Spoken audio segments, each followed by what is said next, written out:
fat, good and easy all the time. Welcome everybody to our cook show number 24, I believe it is. And Uwe has had a great idea for a menu today, and it's going to be fabulous, I think. We're gonna cook something that we call Fleischvogel in Switzerland, but it's a beef roll, and in Germany we call it the Rindsrouladen. And we're gonna fix carrots with it and rice. Yeah, so that's gonna be a very interesting thing.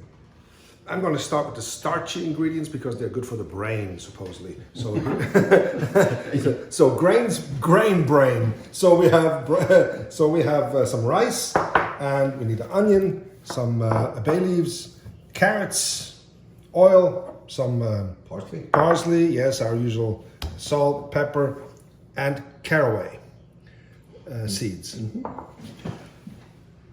We also need some mustard. We just have some straight Dijon mustard here, about 1.5 cups of beef stock, about 3 ounces of red wine,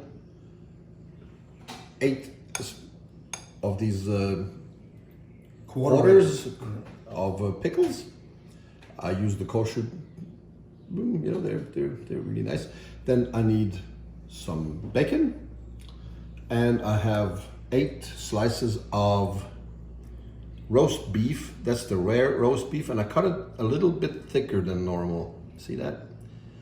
And that's a little flour and some toothpicks to get the rolls together. Yes, perfect. That should be it. Yeah.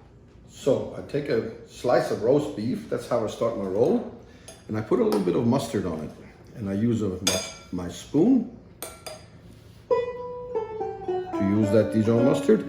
That's pretty much most of the seasoning we're doing. A little mustard, then I take one of these slices of bacon, put that on here, maybe a second one, a little thicker one, like that.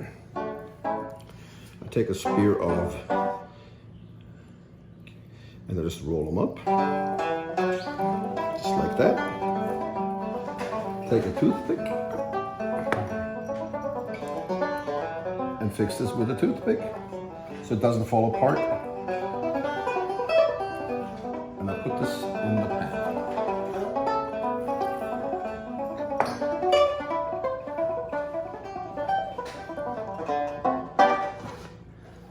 What do you think, Jens? Does it look all right?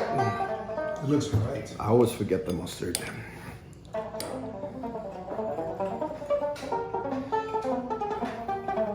Of course, you can also use turkey or pork or any kind of thing that you can make flat and long. Yeah, you can make a turkey quite flat, can you? Yeah. And I even seen this.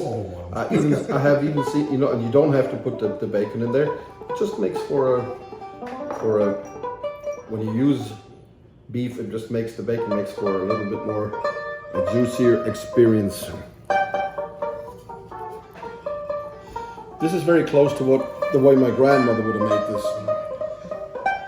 And she would take just a cheap cut of beef and pound it, and you know, in Europe you can ask the butcher to cut the beef already to a thin slice.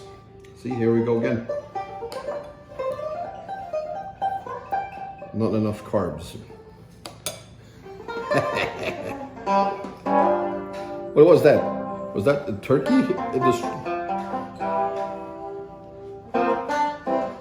not instead of just. Good, actually, I'm getting hungry. I should have eaten more breakfast, you know, before we do these shows, because I'm getting hungry just looking at Yes, this. maybe next week we make some breakfast for our show. What do you think? I think next week we're gonna make a breakfast. Yes. You know, of course, you can fill these rolls with all sorts of things. You can put vegetables in there instead of the pickle, and so to make it, you can make yourself a filling out of cream cheese and egg or something. There's so many different ways. So it's just like it's actually like a German meat sushi, isn't it? No, not really. You can make a Sushi roll would be raw and then you and can fill it with cream cheese and avocado. And, Yeah. you know, and you make a California meat roll. California cold blood. I never thought of it that way, but actually it makes sense now. That's the German original recipe for sushi. Yes. And you have to make sure that you get these kind of tight because they're so you don't have much air. So that's how you do it. So you not just stick it through, you sort of make it like I weave it, yeah. You weave it. Yeah, so I got these at the deli and the I just asked him to cut it a little thicker, so a little bit more substance there. They will lose a lot of volume once they're done. Hey, you know what? I should start with the carrots. Yeah. Well, Yes. the carrots are going to take only about half the amount of time as the rolls. The rolls are going to take about an hour. Yeah, but I need to peel them. And I need to do something. I can't just sit here. I'm getting hungry. I'm getting impatient. We had this discussion about the peelers. There's the ones that are stainless and the ones that are just the carbon ones, you know. And like I said, you know, before I like the carbs, so I also like the carbon peelers. It really doesn't matter. They're both good. I think we had one of these peelers that I have in my cupboard here. I had for 30 years at least, 30, 40 years. Did you see that Melissa posted, you know, about this man who sent us that he had a stand from Switzerland? A picture of a stand. They made a peeler. They make a peeler stand, yes. So I'll show you again how I go in with it. So stick it in and slide it through and come out just like a needle. Right? I dust the meat with a little bit of flour, not much, but it's going to give it a nice brown crust.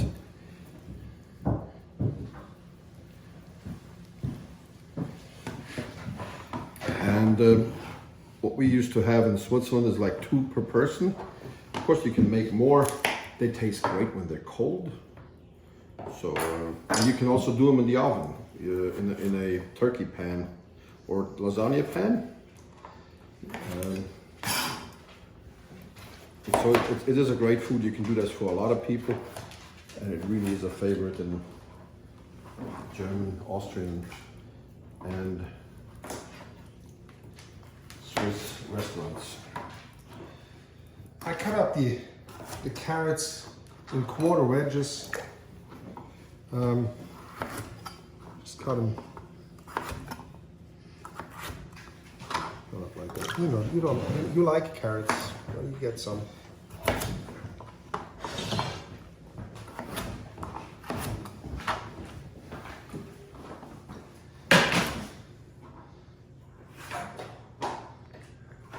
A little bit of oil in the pan. It don't take much, just a drop. And then you wait till it gets nice and hot.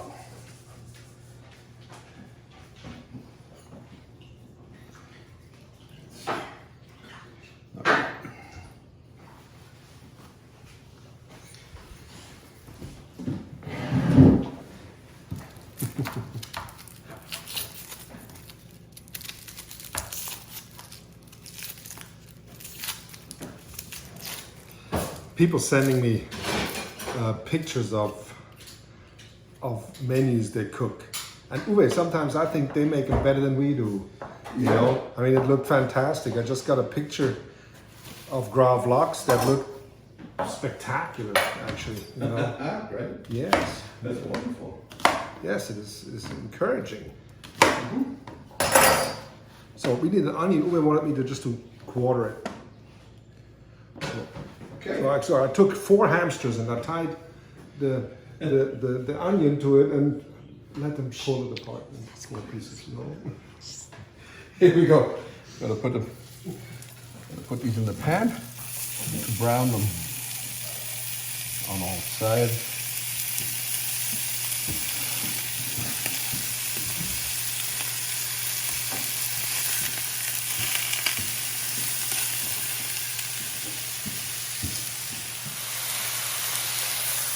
Yeah, turn them so they get nice and brown everywhere. They look fantastic. Woo! And in the beginning, you can give it a little bit of a heat, just for the browning moment. You know, after we put all the things in there, you put the lid on. It's just gonna sit there on 2 for about 45 minutes or so. But in the beginning, you need a little bit of heat so that you get these.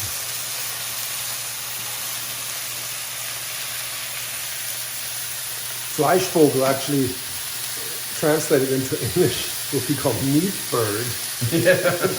Sounds really a little awkward. We used to have a butcher store in our father. He ran the butcher store, and our stepmother, she was running the restaurant more or less, with the help of everybody. And the butcher store, of course, But I made a lot of these, rolling them up. For the butcher store, because they were so prominent, everybody would buy them, especially on Fridays, people would buy them, so we would make a lot of these. We make them pretty much the same, except for the roast beef. We would take a very thin cut of beef, but the beef was not hung; it's just actually pretty fresh. That's why it's kind of very thin, And what we did was that we put it's like you can take a cheap piece of beef, but you put it in the freezer first, and then you put it through the machine. When you cut it, that way you can get it nice and thin. So when they have a color like this, I take about 3 ounces, just a little glass of red wine.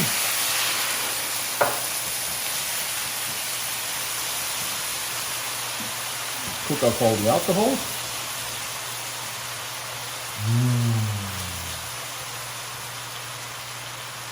Does that look all right?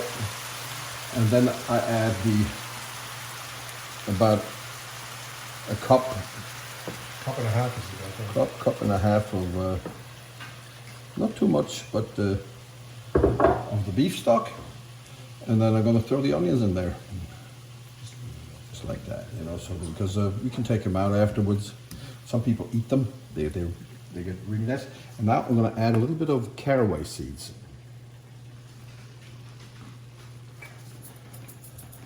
Not too much, but don't be too careful with them either. Like that? What do you think? That's beautiful. More? I like caraway, but it's okay. Some people don't like the taste, but I just like the hint of caraway. It reminds me so much of home because we had so much caraway in our foods. And then I'm going to add a couple of bay leaves. Do you need put some salt and pepper in there now, or no? No, see, the thing is that the roast beef is already salted. The stock is salted. We don't have to do anything with it. If we want to, we can put a little bit of fresh pepper in there. You want to? Yeah, maybe not. Maybe. See, and now that it's nicely boiling, I will turn it down to about low.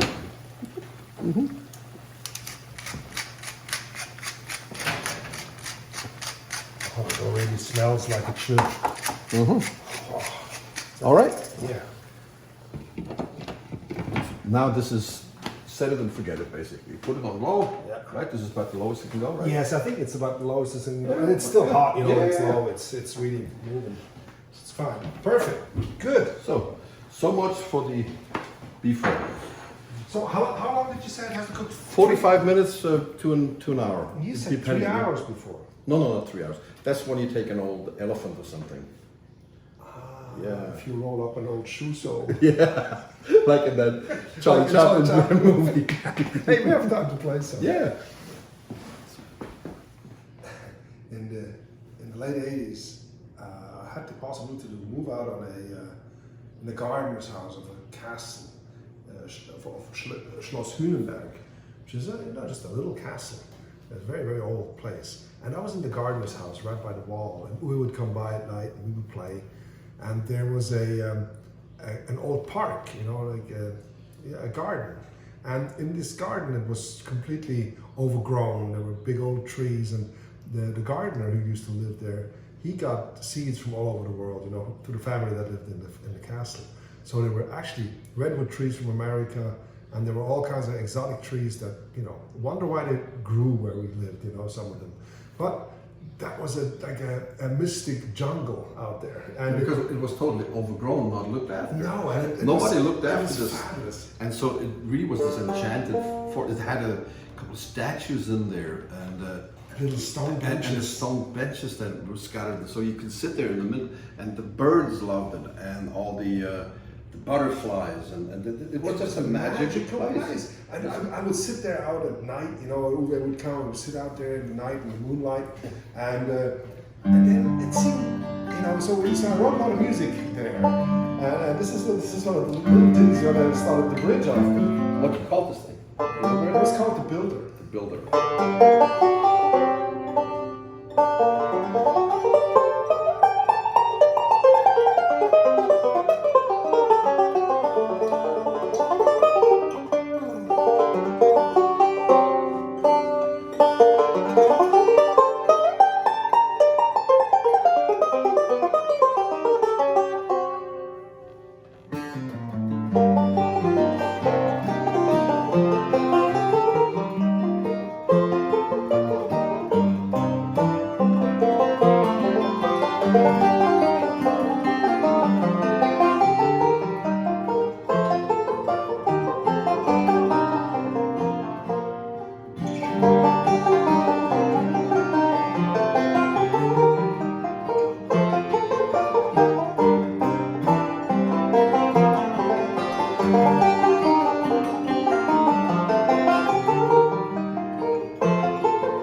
Beautiful, yeah.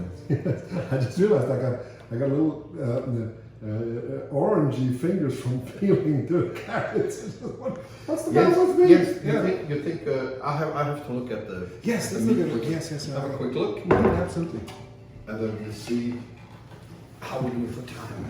So we can start the carrots. You know, I just put a little salt in there, and we're just gonna gently boil them. I think I'm gonna put a lid on this.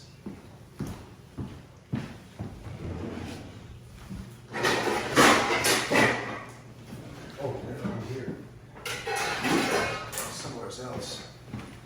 Let me see.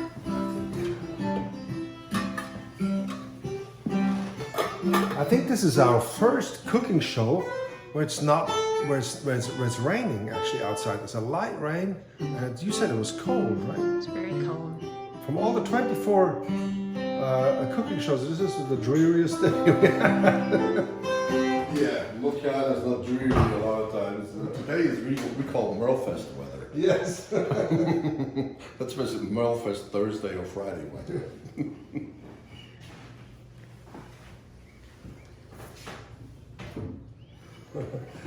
Well, and you know, we've been playing banjo and guitar for so long, and I started off playing tenor banjo. I remember that.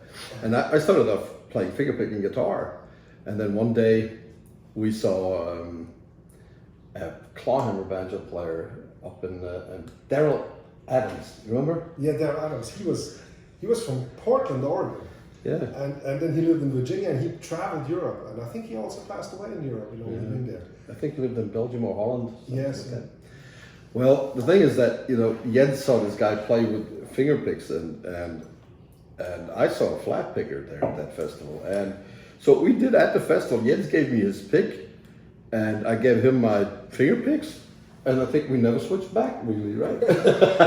Well, you know, I had a tenor banjo to make a 5-string banjo. I just put a screw into the neck and tightened the string, and I played with the plectrum, try to find the notes, you know, a little bit. Cross-picking patterns. Yeah, it was really, but we were children, you know, so it was a lot of fun. But there's a regular banjo tuning that Darryl Adams wrote on a little guitar string pack for me, and it's D, B, G, and then a D again and a high G. It's like a G chord, a G triad. So that's the regular banjo tuning. But I realized, you know, after a while, there's a lot of different banjo tunings, you know, like minor tunings and all kinds of tunes. But then it's also great to play in different keys on the banjo, you know, and really, you know, pick and style. But then I learned at one point that the banjo was also tuned very low. In 1850s and such, you know, they were all tuned down to D or E or F, and I thought, how cool is that? And sometimes we would change strings and not tune up the instruments all the way. I do that too. And it's just inspiring because you're playing the same things, but they sound so different. So at one point, the magic really is that when I put a capo on like the 3rd or 5th fret, and Jens tunes the banjo low, that it's really hard to tell them apart, because usually we have a big difference between the low guitar and the higher played banjo. But when Jens tunes the banjo down, that 5th string really it sounds like a great sound. You know, like in tunes like.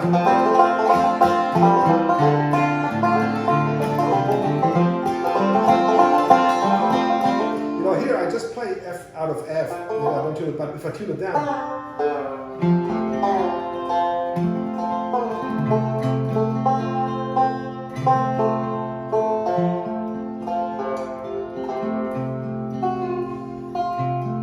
And of course, when you tune down a banjo, the whole instrument moves, and you have to retune a couple of times to get it right. This is why I give a reference here. It's pretty close. Yeah. But then when we play like Streamline Cannonball, maybe or something like that, you know, if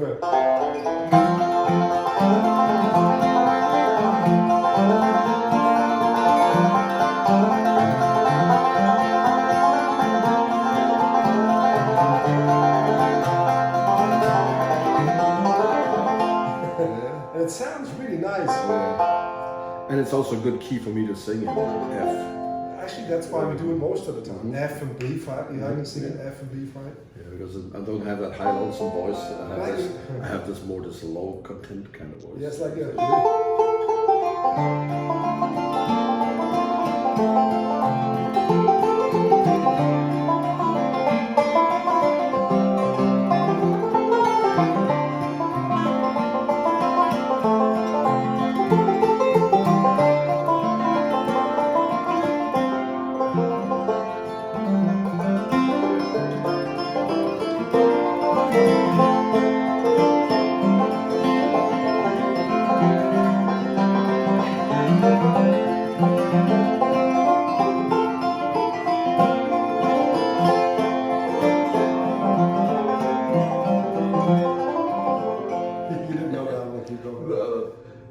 Let's do something that we.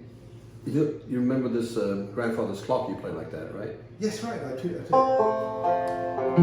was a little bit of a challenge for a lot of words. It's a great little song. I use like the Westminster Porters, I think, or something for the chimes.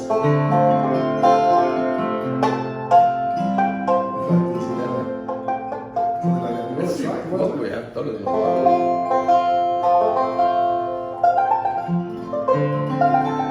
I always have to remember this part. Oh, yeah, this is a tough You want to try? one. Yeah, let's do it. Well, this is, you know, for our dad.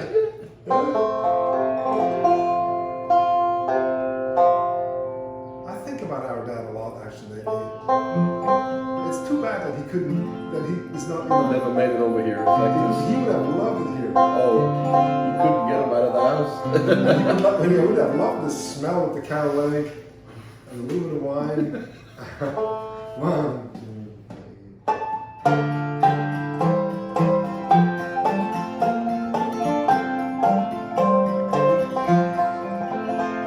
My grandfather's clock was too large for the shelf, so it stood 90 years on the floor. It was taller by half And the old man himself and waited not a penny more. It was bought on the morn of the day that he was born, always his treasure and pride. But it stopped short, never to go again when the old man died. 90 years without slumbering, his life's seconds numbering. It stopped short, never to go again when the old man died.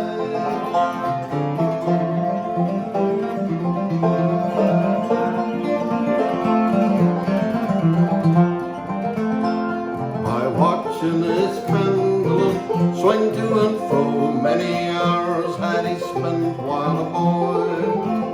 In boyhood and manhood, the clock seemed to roll and to share both his grief and his joy.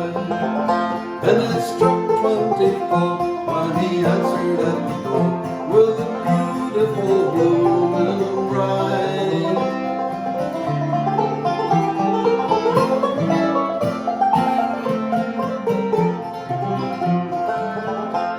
My grandfather said that although he could hire not so faithful servant he found, wasted no time and had but one desire, at the close of each week to be wound. And the clock kept its place, not a frown upon his face, his hands still hung by his side. But it stopped short, never to go again when the old man died.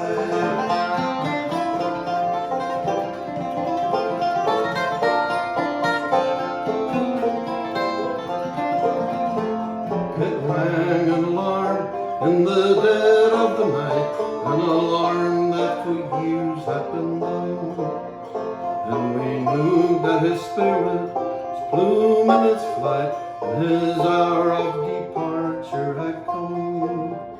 Till the clock kept the time with a soft and muffled chime, as we silently stood by its side. But it stopped short, never to go again when the old man died. 90 years without slumbering, his life's seconds numbering. It stopped short, never to go again when the old man died. But it stopped short, never to go again when the old man died.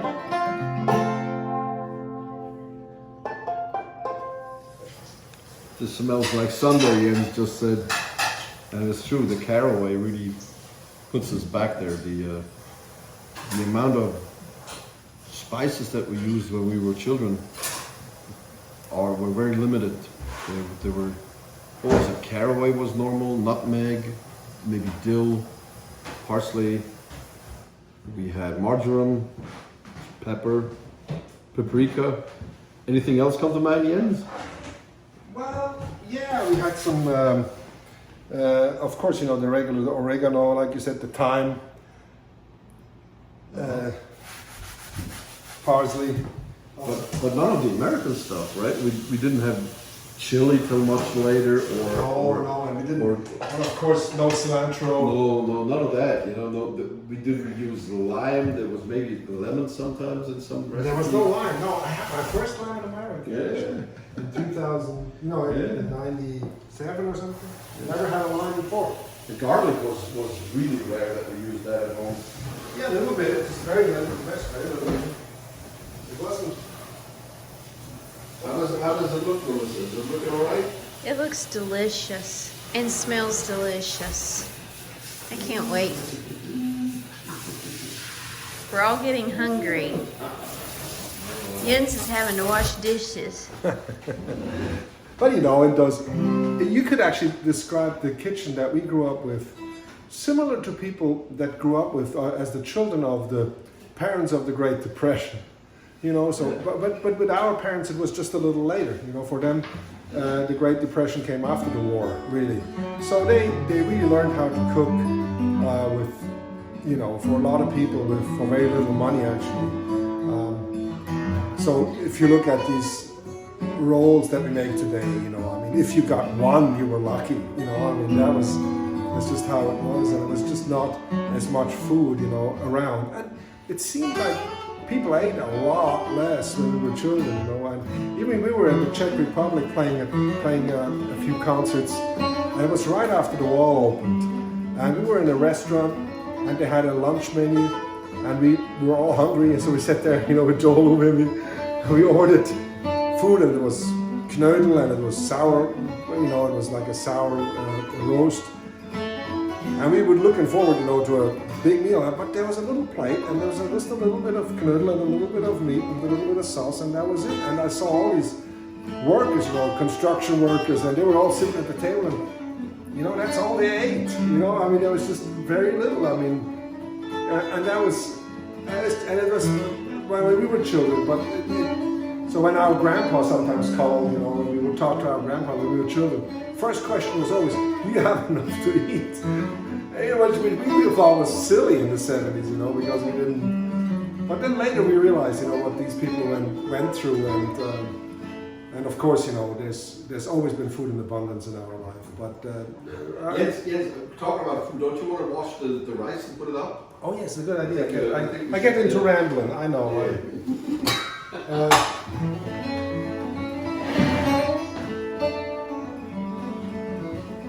So I have one cup of rice, and just gonna wash it. And washing the rice is a good idea because it takes out all the, you know, the excess starch around the rice, and it makes it just a little better. To tell you the truth, if you don't wash it off and it sticks together, so what? You know, I wouldn't care that much. But this is a good way of doing it. So I put the washed rice in here, and I add just twice as much water.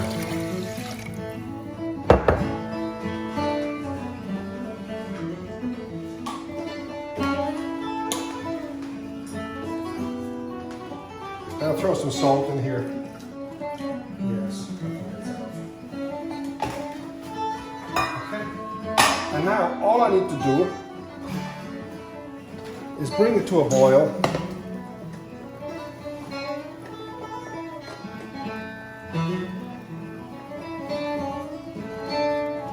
Bring it to a boil, and then let it boil for 10 minutes.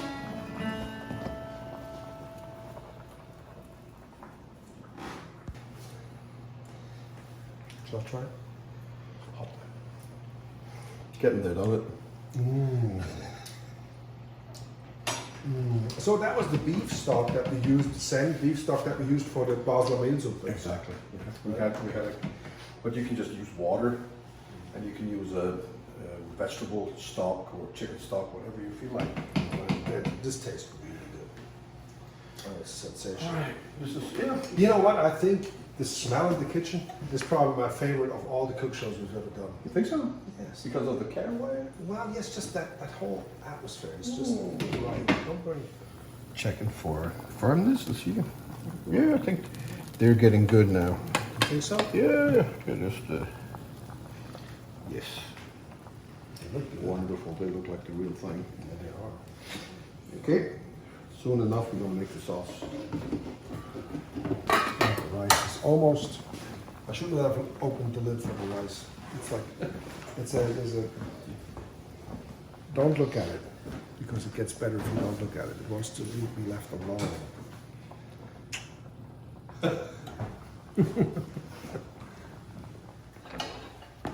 The carrots are nice and soft, and I think carrots are wonderful, just boiled in water with a little salt. But if you add a chunk of butter, I know it seems like a sin, but it is. So let the melt the butter for a while.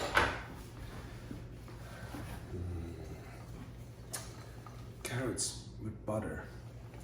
But I never put sugar in it. You know, in America, the first time I had a carrot, so what did they do to the carrot? This poor little carrot. They put sugar on it and not enough salt, which is a matter of taste, but it's not my thing. Sugar on carrots. Maybe they put that on there so kids eat it. What do you think? Do the same thing with spinach. Sugar in it? Yeah. So that's enough to scare anybody away from spinach. Popeye.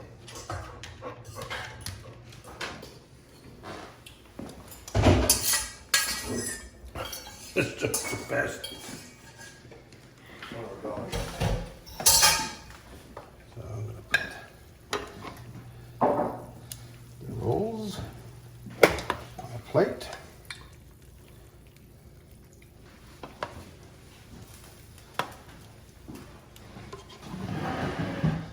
Let's set them down here for a moment.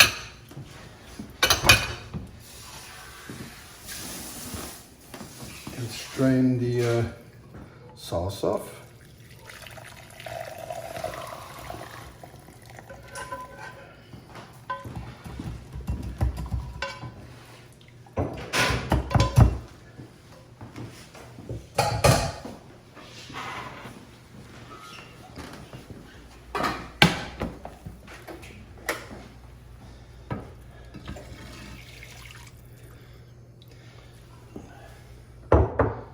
Schneebäschen.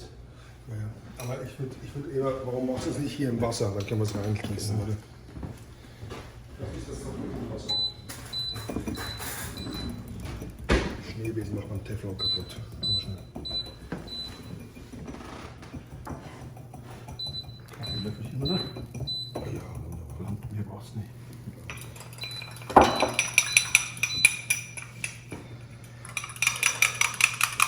What do you have in that glass? Water. Just water and flour. Cold water. Well, we have to wait a second. This has to boil down a little bit. For a few minutes. The sauce is reduced a little bit, so we're gonna add a little bit of the wash. And then a nice little gravy. Boston Schwingbesen schon.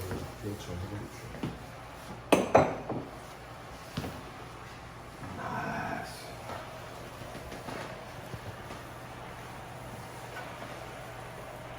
Instructions here. Ja, kannst du den Schwingbesen schnell abnehmen. Right. And then we can turn it off and add just a little bit of butter. You think so? Oh, look at how this stove looks. Oh my. It's the rice that cooked a little bit over, you know?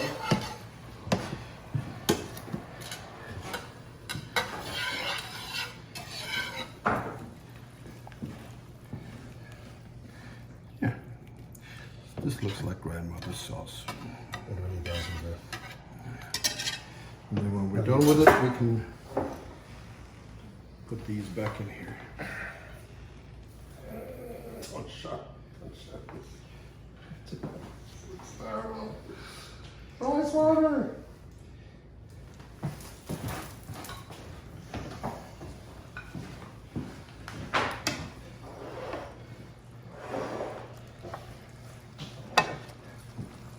How's that look? Looks very good. Yep. Looks good.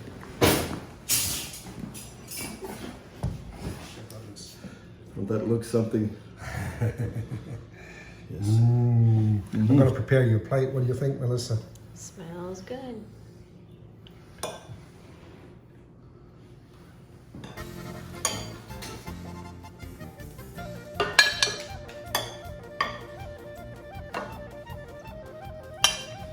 Not too much carrots because you're not such a friend of carrots, are you? Not cooked.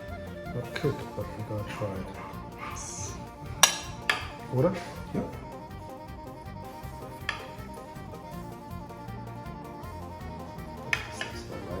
This looks good. But I'm going to remove the toothpick first because we do not want to eat that. You can save it for later. Yeah, you can save it for after your meal. Get all the parsley out of your teeth. Okay, so I just slice this and... Yep. All right.